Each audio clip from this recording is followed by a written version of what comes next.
Hey guys, Slimber here, and before I even start this video, this is going to be on Steven Crowder, as you can tell by the title, talking about Martin Luther King. I want to make sure to be careful with this and to let you guys know to be very skeptical about the things he's saying about Martin Luther King, because to give you context to some of these claims, Martin Luther King was being spied on by the FBI. Some of the things the FBI said were verifiably false. And the FBI had an agenda as they were very anti-civil rights. They were illegally spying on Martin Luther King. And yeah, they made a lot of claims and sent him a letter trying to get him to commit suicide. So yeah, we'll just get right into this, shall we? Also, I wanted to mention that some of these fucking comments are funny as fuck. Like, one of them says, "Sounds like your dad was one of the good ones," in response to somebody who said their dad worked for the FBI around that time. "Sadly, the FBI is corrupt as fuck today." Listen, right? The FBI is corrupt. I agree, currently they are corrupt. Not for the same reasons you think they're corrupt. And here's the thing, it's really funny that you didn't think they were corrupt when they were illegally spying on leftists. Because it makes it obvious you're a partisan fucking retard. You're a partisan retard. You can't see beyond partisan lines. You're just fucking retarded. You don't care about the actual issues, whether they're genuinely corrupt, violating people's Fourth Amendment rights, but it's funny as fuck, dude. And we'll get to the crack whores, and we'll get to the orgies. We'll get to all of that, which a lot of you don't know about MLK. 5 things you don't know about MLK. Bet you didn't expect to hear MLK and crack whores. What? MLK Jr. Day. Yeah, Junior. I always need to clarify, Junior. Yes. Because some people are like, middle child? Could be the second. No, It could be the second. There was 4, I second. think. Yeah. I just don't, yeah. Could be like Junior. George Foreman's. They're all named George. That's true. Yeah. Yeah. Now, let me be really clear about this. I like a lot of what MLK Jr. had to say.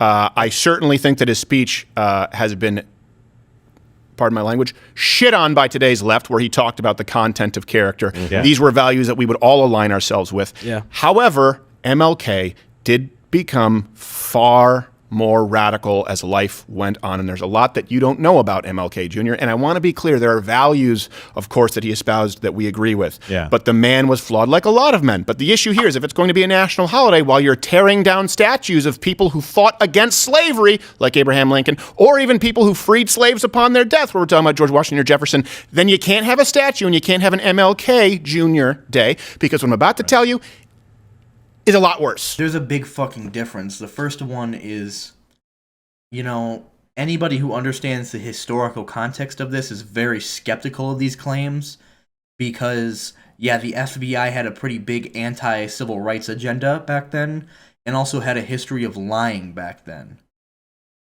And the other thing that's different is fucking a bunch of crack whores in an orgy is not the same as enslaving 200 fucking people, probably more than 200.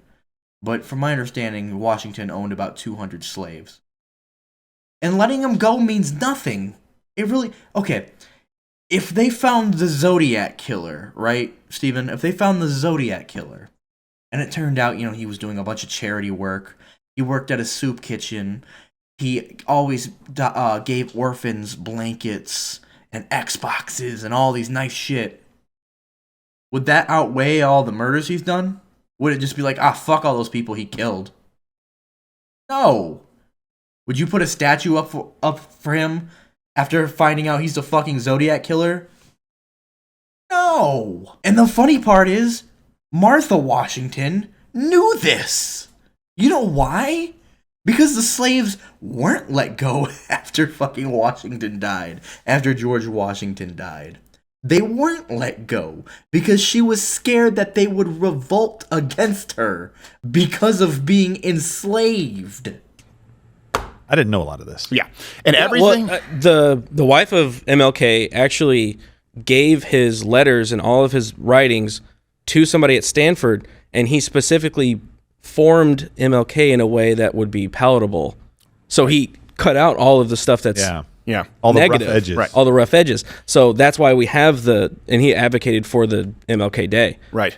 Yeah. Well, okay. Well, here's the thing. Everything Don't we're get about to share with you comes directly from congressional records, archived newspapers, MLK's own speeches. And I know the FBI is not an organization that I trust. Okay, I want to be very clear. However, none of the evidence that we'll be providing for you here has actually been refuted by anyone in the MLK camps. Yeah, they just don't like how they obtained it. Right. It was surveillance transcripts that Bugging. were reported by a guy named David Garrow. Stephen, what evidence do you have? What, do you have access to the documents that won't be unsealed until 2027? Did you get that 5-year early release, Stephen? Let's see this fucking evidence, Stephen. Most of these accusations are on tapes that won't be fucking released until 2027. And yeah, the Martin Luther King family doesn't really need to respond. Because historians usually do it for them. Because you should be skeptical of an organization that was out to discredit the man. But he also, this is the biographer. He obtained these transcripts from the FBI.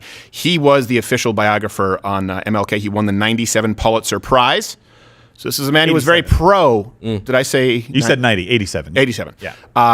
And the FBI surveillance audio will be released in 2027. I don't know why they picked that year. I have no idea. Specific year? Later, they're like, oh crap, it's getting closer. So here's something that you probably know that MLK, for example, let's start with this, supported peaceful protest. Yeah. Okay. Yeah. That is true. Sometimes. He also had some pretty, I guess you could say, unsavory opinions about riots that I do think need to be considered because a lot of people don't know this part. And continue to say to my brothers and sisters that this is not the way. Continue to affirm that there is another way.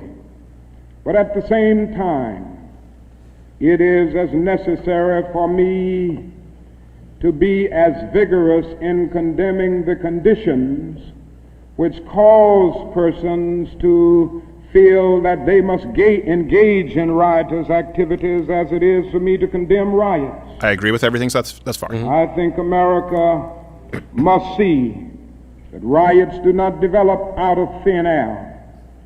Certain conditions continue to exist in our society, which must be condemned as vigorously as we condemn riots. But in the final analysis, a riot is the language of the unheard. What is it that America has failed to hear? It has failed to hear that the plight of the Negro poor has worsened over the last few years. It has failed to hear that the promises of freedom and justice have not been met. And it has failed to hear that large segments of white society are more concerned about tranquility and the status quo. And as long as America postpones justice, we stand in the position of having these recurrences of violence and riots over and over again. First of all, Stephen, if I were a 13-year-old with severe brain damage, maybe I wouldn't have found your commentary over this cringe. Your, I don't know about that fucking shit over this man's speech. But because I'm a normal 21-year-old adult, I'm going to go ahead and say that was fucking cringy. Don't do it again. Second of all, okay, I'm paraphrasing this, but Martin Luther King said something along the lines of, riot is the voice of the unheard. And you disagreed with that. What part about that is not true? What part of that is not true? Do you see people riot when they're heard? When they're being listened to, do you see them riot? Ferguson, for example, the police were corrupt. They had a history of being corrupt. They killed somebody, and what do you know? People lost their shit because they were sick of corrupt police. Did they sound like they were being heard? Were they being heard when that cop got away with it? Or Baltimore, were they being heard when that cop got away with it? When do you see people who are heard riot? Huh? What about that statement do you disagree with? Not all the people who are unheard don't riot. Not all the people who are unheard riot. But when do you hear people who are heard riot? You fucking idiot. And also, where in that statement did he not condemn rioting? Because he came out and said it. He condemns rioting. He was also condemning the situation that was going on at the time, where black people were being lynched. And it was just happening and nobody was getting punished for it. Where segregation was going on. Yeah, you can condemn the situation that's going on and also condemn rioting. You fucking moron. See, and that's the problem, is the open-endedness to it, because, well, what is justice? Well, right now people are saying, oh, injustice is there are too many Asians at Stanford. Yeah. So let's burn down a Walgreens. Yeah. Whoa, what? What the fuck are you talking about, Steven? Listen. I'm opposed to that fucking nonsense with the too many Asians at Stanford. Yeah, that's pretty fucking retarded. But who rioted over that? Who the fuck rioted over that? What does this have to do with that? What the fuck are you talking about? You fucking... You know, I'll give Steven Crowder this, right? He might be fucking retarded. Many cases, he might be a grifter. But sometimes, he is too dumb for his own fucking good, and he makes videos like these, which are not only easy to respond to, but it kinda shows his audience that aren't as retarded that, hey, this guy is a fucking idiot. It's just like the anti-Labor Day video he did. Oh, be more specific than you need that. to be a little more specific, and let me be clear, too, at another 1967 speech, and we'll get to the crack whores, and we'll get to the orgies, we'll get to all of that, which a lot of you don't know about MLK. 5 things you don't know about MLK. Bet you didn't expect to hear MLK and crack whores. What? Today. I have a dream of non-crack whores at a Motel 6. Nope. No. I don't think crack existed. You wouldn't go Motel 6. I'm probably not. Yeah, just Motel 8. whores in general, then. So a 67... God, dude. I mean, you would think it would be an easy job, right? You would think it would be an easy job, but can you imagine being the person that has to be paid to laugh at Steven Crowder's jokes? To pretend to think this guy is funny? I mean, you can see it on their fucking faces. Even the one dude who's not even laughing anymore is kind of like... And then that last dude is putting on a fake laugh, like a very obviously fake laugh. Imagine being that guy who has to fake laugh at Steven's jokes. Or try to come up with a laugh while trying not to make it sound as fake as that. I mean, come on, dude. That sounds like a fucking impossible job. It really does. I mean, the guy never says anything that funny. I mean, fuck.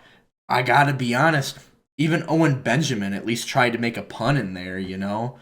It sucked, but at least it was, like, not too... Okay, it was pretty bad. But it wasn't as bad, you know? In speech, King said, urban riots are a special form of violence. They are not insurrections. Disagree. Good to know. Said the rioters are not seeking to seize territory to attain control of institutions, which today they are. That's their stated goal. Black Lives Matter. Wait. Black Lives Matter organizes riots? Okay, last I checked, riots are usually pretty unorganized. So if you can point me to one situation that Black Lives Matter themselves organize an actual fucking riot, and not a protest, by the way, an actual riot, I will grant you that, but when has Black Lives Matter been, like, organized a riot? Which, by the way, like I just said, riots are typically unorganized. They are mainly intended to shock the white community. The looting enables the most enraged and deprived, I'm using his word here, Negro to take hold of consumer goods with the ease the white man does by using his purse. This goes on a lot. If you look at some of his statements regarding riots and regarding violent protest, Yeah. it's worse than I thought. I thought he kind of both sides it. He actually more often encouraged violent protesting than he discouraged it, and that is probably disappointing to a lot of people. What about that statement encourages rioting, Stephen? What about that statement from Martin Luther King Jr. encourages rioting? It sounds like he's just explaining rioting, explaining how riots form. And I love the irony of the man who punches union workers, or he pushed them actually, pushes union workers, complaining about political violence. And before anybody goes, oh, the union worker fought back, yeah, the union worker fought back as he should have. And Stephen wanted that to happen so he could make himself a victim. It's a little off topic, but yeah, it's pretty ironic. Yeah, he's making excuses for people basically losing their minds. Look, I get it. There was so much injustice. I have no idea how I would feel, but I probably wouldn't then go and burn down or rob a local store owned by other black people in my community. Right. Yeah, that's easy to say when you're not in the position they were. You know, it's real easy to say all that when your family members aren't being lynched, your family members and your friends aren't being lynched, and nobody's doing anything about it. It's easy to say when segregation isn't going on and you're not being discriminated against. It's easy to fucking say when the KKK isn't terrorizing you. And also, riots are mostly on impulse. They weren't thinking about that when they were burning down members of their community's houses, I agree. And it was not a good thing. It was a good thing when they do it to people who were causing the problems' houses. It wasn't a good thing when the racist white people did it to them, but it was a good thing when the black people, did it to the racist white people. Because they were fuck the racist white people at the time. You seem to not understand what a riot is, you seem to be coming from a place of extreme privilege. I mean, come on, dude. How fucking retarded can you be? Were you dropped on your head as a fucking kid? And I would never justify it and say, well, it is just as easy as a white man using his purse. Well, first of all, he's not justifying it, though. He's explaining cause and effect, you fucking balding imbecile. Men and purses, this was beginning of the... I'm talking about Europe, Gerald A. It's not a European man bag, Stephen. All right? Well, it seems that This might sound a little off topic, but trust me, it's gonna go back to what we're seeing right now. But do you guys remember when Steven Crowder had that whole thing going on with that shit-lib, fake leftist, Fox host, I think, what is his name? It was Carlos Maza or something like that. And Carlos Maza, if that was his name, was gay, and Steven said some pretty homophobic things about him. And although I don't support deplatforming, he wanted him deplatformed, and Steven's defense of this was, I'm a comedian. Well, Steven, if you're going to use that defense, at least be a good comedian. I mean, you never say anything funny, dude. You're fucking cringy. I mean, fuck. At least Owen Benjamin, as bad as it is, tries a punchline. You're just fucking cringe. All you do is say cringe shit, and then just try to say it's comedy. I mean, shit. You know why Dave Chappelle gets away with what he says? Because he's actually funny. You're not. he doesn't clarify, or he's flip-flops, because there is another interview where he specifically says that riots are against the black community. Because then the same thing that we've said before, in 2020, it destroys their own community, and it does the opposite of what you want it to do. And he says, you can kill a murderer, but you can't kill murder. Well, Pops Crowders here, the Detroit riots, which you were alive for, that really hurt the white man, right, in his purse.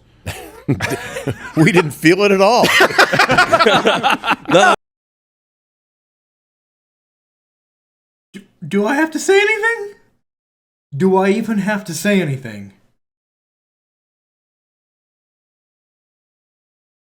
old white man talking about Detroit riot. I didn't feel it at all.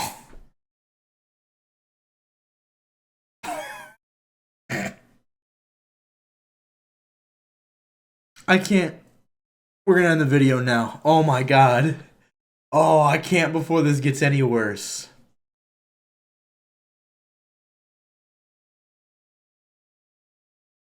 Ugh. You can't leave a dislike, so you might as well leave a like. Slimber out.